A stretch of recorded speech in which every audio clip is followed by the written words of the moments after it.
For all my car experts out there, I got a question.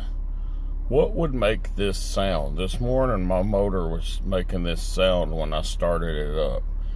It stopped after a while, but listen, it sounds like it's coming from the belt area, but I'm not sure.